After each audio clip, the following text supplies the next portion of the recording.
Hey guys, today we are looking at 10 alternatives to the sentence, I don't know.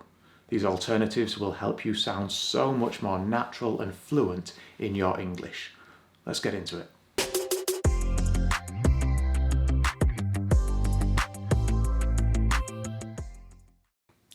Okay, so our first phrase that we're going to look at is, I'm not sure. Now, I'm not sure can be used if you are not 100% certain of an answer. Other ways to say this might include, I'm not 100% sure, or I'm not 100%. You can also say, I'm not entirely sure. Hello there, do you know how much these shoes are? I'm not sure what the price is, but let me just go find out for you. If you definitely do not know something, then you can say, I have no idea. Or you can simply just say, no idea. No idea. Hello there. Do you know how much this product is? I'm sorry, I don't work here. I have no idea.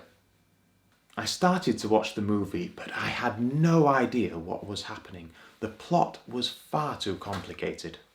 Let's have a look at our third phrase. Now, this is quite an interesting one.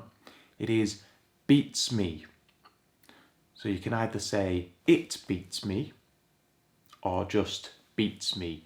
You don't necessarily need that word it. You can simply say beats me means I do not know. Now, this generally has two different meanings. So firstly, it will mean I do not know. Let's have a look at this being used. When is our team meeting? Oh, beats me. The other meaning for beats me is if you do not understand a situation or a person's actions, then you can use it in a sentence. Let's have a look at this. Seriously, it beats me how she got the job. She is the worst manager I have ever known. Our fourth phrase, again, can be used if you definitely do not know something. So our fourth phrase is, I haven't got a clue. I haven't got a clue.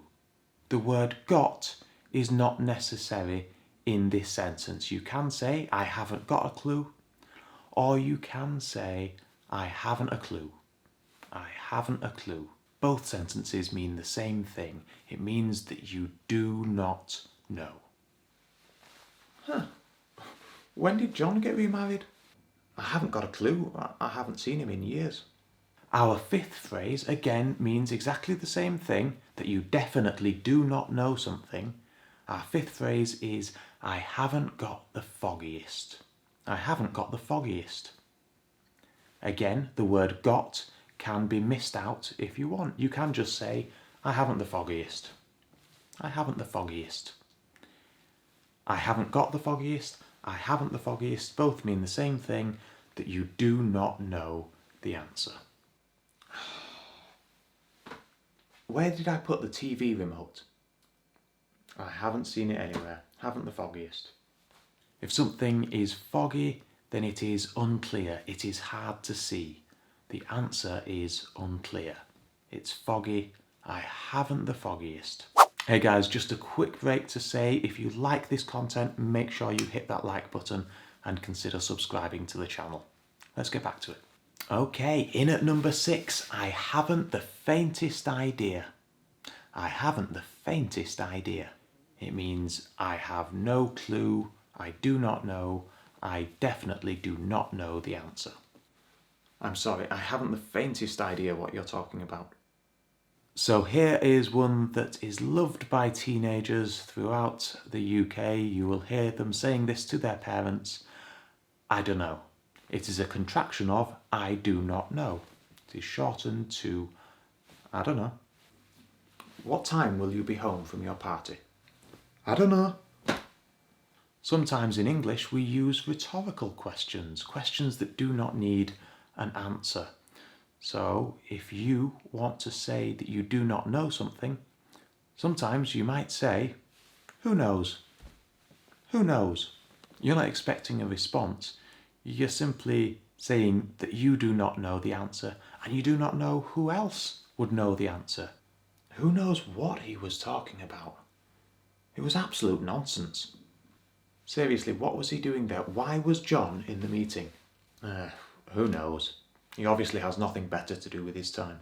Your guess is as good as mine is another good way of saying that you do not know something. Why would I know the answer? Your guess is as good as mine. Do we know where they're taking us for a meal? I haven't got a clue. Your guess is as good as mine. And sometimes you might not know the answer, but perhaps you want to take a guess, to offer your opinion. So you might say, I'm not certain, but. I'm not certain, but. So then you would go on to give your response. You're saying you do not know the answer, but here are my thoughts on it. Oh, I can't remember if the buses are going to be running on a bank holiday. Can you remember? I'm not certain, but I'd assume they would still be running. We can check the website if you want. So does this mean that you can't say the phrase, I don't know? Well, no, of course not. As native speakers, we use the phrase, I don't know, all the time. But we also use all these other different phrases to express that same sentiment, that we do not know something.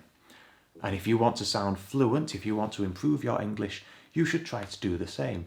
Incorporate these different expressions in your daily vocabulary. It will make you sound much more fluent and much more natural. So I hope you've liked the video.